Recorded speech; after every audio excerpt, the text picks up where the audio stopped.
So now we will continue with the interview with Rob Davies. We will have approximately 15 minutes for some of our questions. And of course, as always, you can put your questions in the chat and we will take a few minutes after. So Rob is a journalist who writes for The Guardian's business section. He won the 2019 British Journalism Award for his research into the gambling industry and government policy. In 2023, he also published the book, The Jackpot. We have it here. So, How Gambling Conquered Britain. It's an exploration of how gambling has become a part of British culture. So, his work focuses on the social and economic pressures of the gambling industry, advertising, and the industry's role in social inequality. Okay. So, hello, Rob. Hi. Thank you for having me. I'm sorry I was a little bit late. I got confused about European time versus UK time because of my Anglo-centric view of the world. I'm sorry about that. Okay. It's okay. We can start. I already mentioned your book, The Jackpot, so maybe we can start here. What initially drew you into investigating the gambling industry? Was there a particular event or story in your life that convinced you that the book needs to be written?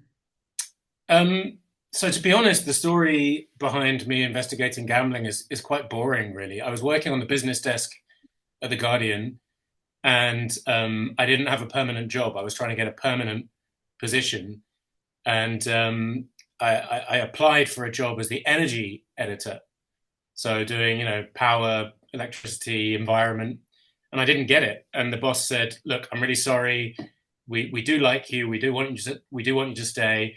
Would you look at what she called the sins? So alcohol, tobacco, gambling." And so I started looking at those areas, and there were just so many unwritten stories about the gambling industry and how it was exploiting people in the UK. And I think the first big issue that really cut through and got a lot of people talking was what are called fixed odds betting terminals.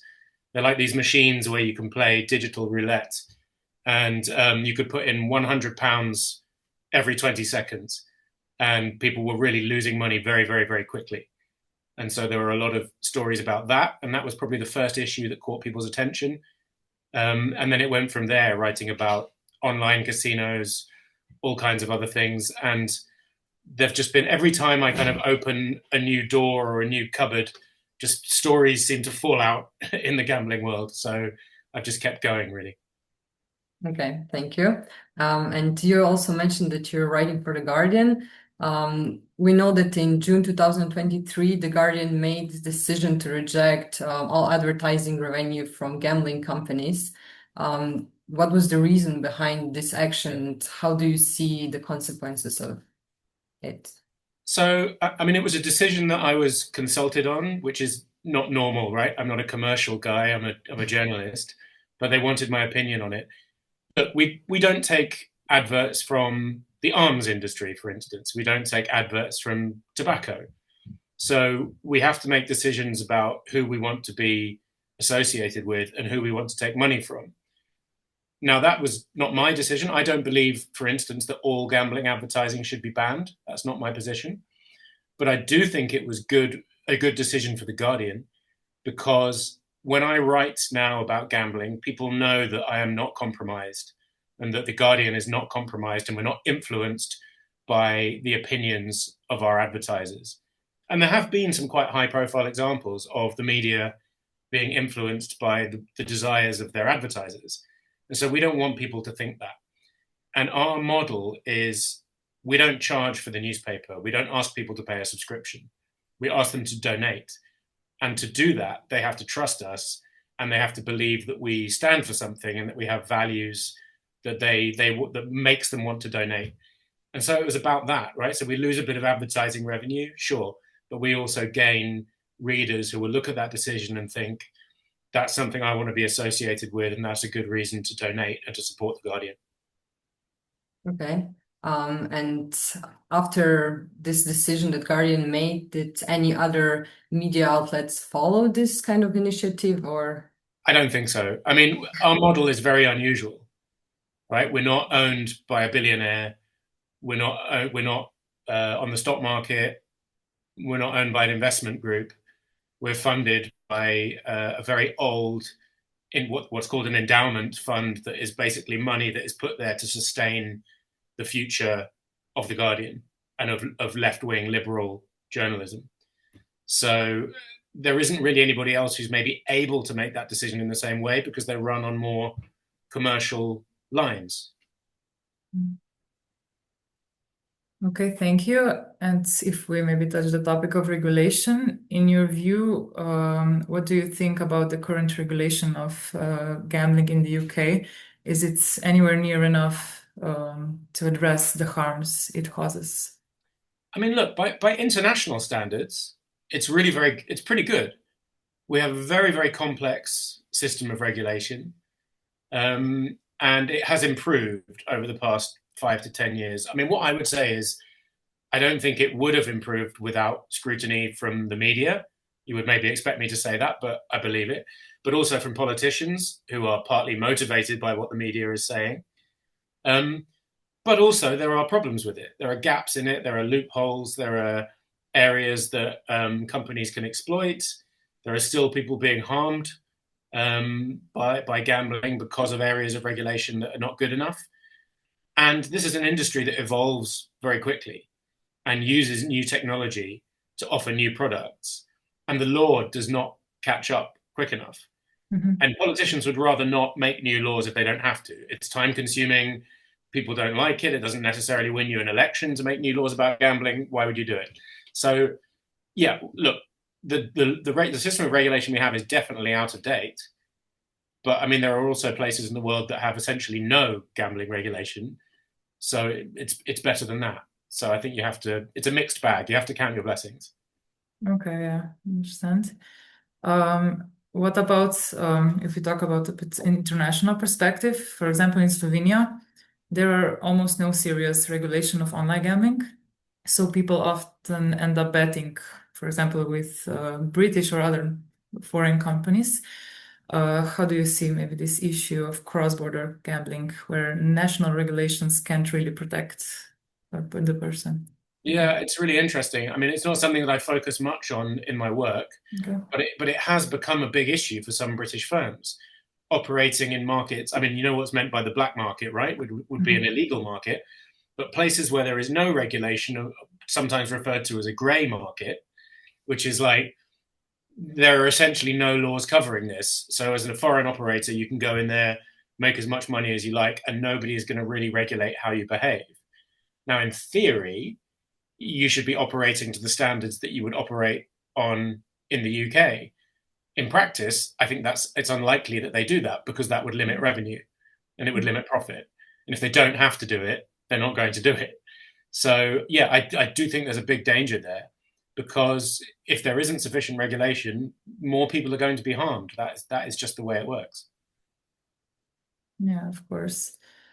What about, we have those two frameworks, so the traditional responsible gaming framework, which mainly emphasizes individual responsibility of the gambler, while there is this more modern public health approach, which frames gambling harm as a collective social issue and calls for a bit broader societal responsibility. So maybe in your opinion, which of these approaches offers a more meaningful way to address and maybe also reduce gambling-related harm?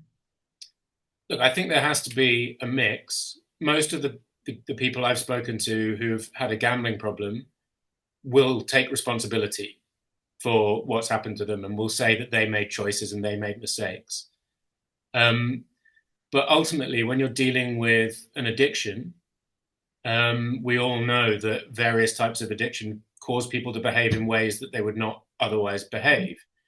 So I think the primary focus has to be on proper regulation and the behavior of companies who can make rational decisions in the way that somebody who is either an addict or suffering an episode of gambling-related harm cannot make rational decisions. And we have regulations, we have laws, we have market forces that can all interact in different ways with companies to convince them to make the right decision. And I think that has to be where the focus is, because that's also where the money is, right? These companies have got very, very large resources, and they can still make a profit while acting responsibly. So, I think that's where we should focus our efforts. Of course, people need to take individual responsibility for their own actions, but humans are essentially flawed. We know that, and that's not going to change. Whereas the behavior of large corporates, we can change that, and we can regulate that, and we can legislate for that. And would you maybe go as far as to argue that maybe some forms of gambling should be banned entirely, or is the regulation itself enough?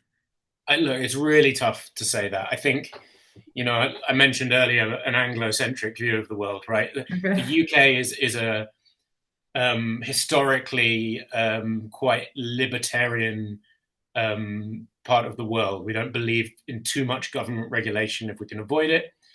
And so I'm generally quite skeptical about banning things, because I think then you just send them underground, particularly in this, connected world where people can access products from other countries using a VPN or just using the standard internet. So I think there are certain products that we know are associated with higher levels of harm. So online slot machines, for instance, much higher levels of harm than buying a lottery ticket for a weekly draw. So those are the areas where we need to have the strongest regulations. But I think in general, look, there might be an example of a product you could tell me about that I would say should be banned. For instance, let's say you get companies that are offering betting on like dog fights and things like that. That should obviously be banned on like animal welfare grounds.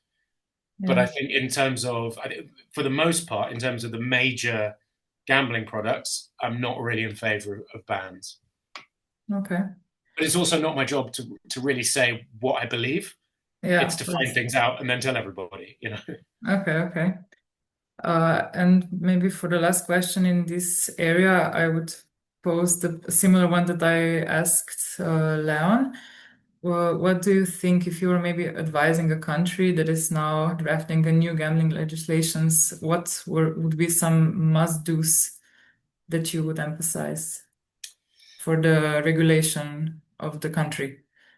I think the key thing is to try to future-proof any legislation or regulation that you bring in. Now, they thought they were doing that in the UK when they came up with the law that basically governs most of our gambling regulation now, which was the Gambling Act, which was written in 2005, and it came into force in 2007.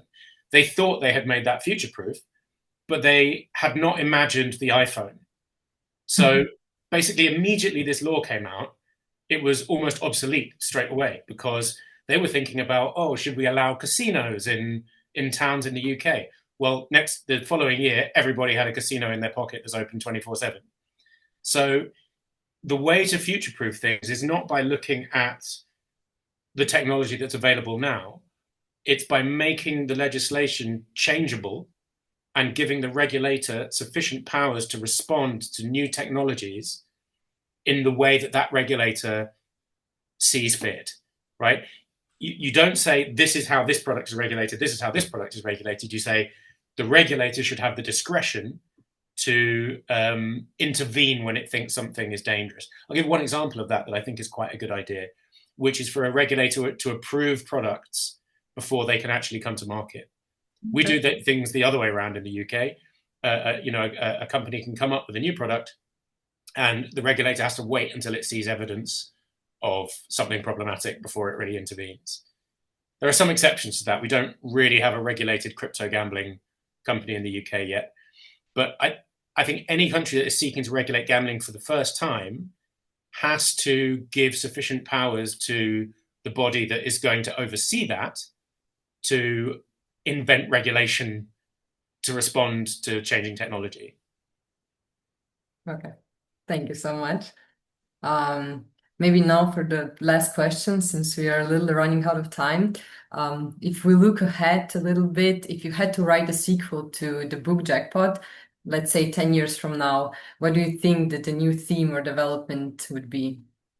God, I mean, I often think that I should write a sequel now because things have changed so quickly. Look, I think crypto, I think that's an obvious one. I kind of mentioned it in the book, but it was really such a developing area that I didn't get that deeply into it. I think artificial intelligence is obviously going to be a factor. How is that going to change the way gambling companies operate?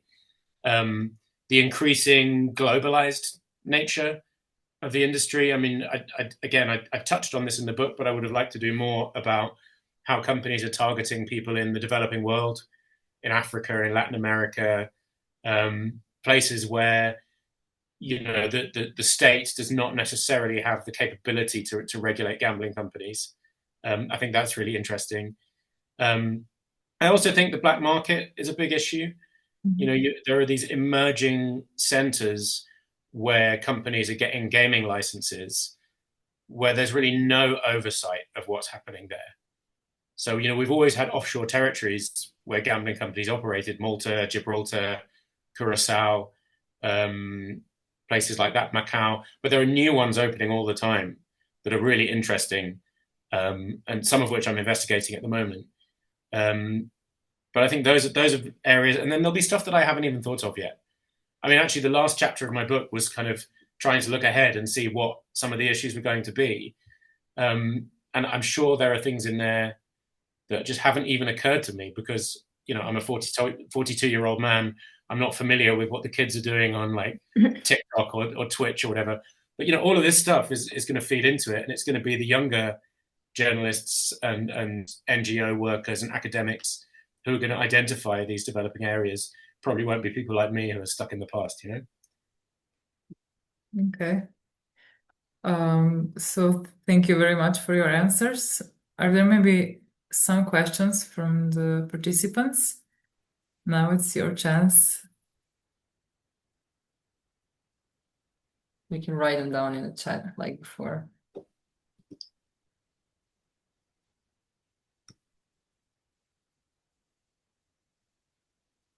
No? Okay. So if there are no additional questions, I would like to very much thank you for your answers, for your time. Also, thank you to both other presenters because we came to. Oh, now we have one. The brain has not changed for 40,000 years. It is still panem et circenses. My Latin is not as good as Yeah, it used mine to as be. well, I'm sorry. So what can researchers do in relation to developing countries? Yeah, that's a good question. I think people have to go to those countries and speak to people there. The BBC did a really good documentary a couple of years ago where they spent time in Uganda talking to young people who were betting on football there, often with very, very money that they really could not afford to bet. And I think researchers need to do the same thing, not to make programs necessarily, but to create studies and to write papers on it. I don't think you can really do any of this stuff remotely. You need to be on the ground. Thank you. Okay. Bread and games. I thought it was bread, but I didn't recognize games. Okay. So yeah, Leon also asks how can we do better regarding to the question with the developing countries. But yeah, he also said thanks. Okay, so if there are no additional questions, again, thank you to all three presenters. Thank you for your time and your insights. We came to the end of our webinar. So thank you for also all of your questions. Thank you to the lecturers. And thank you to the participants to attending the webinar and some active participation. I really hope you enjoyed it and that you're leaving with positive impressions and some new useful insights into the field that we talked about. So have a very nice day. Goodbye and thank you.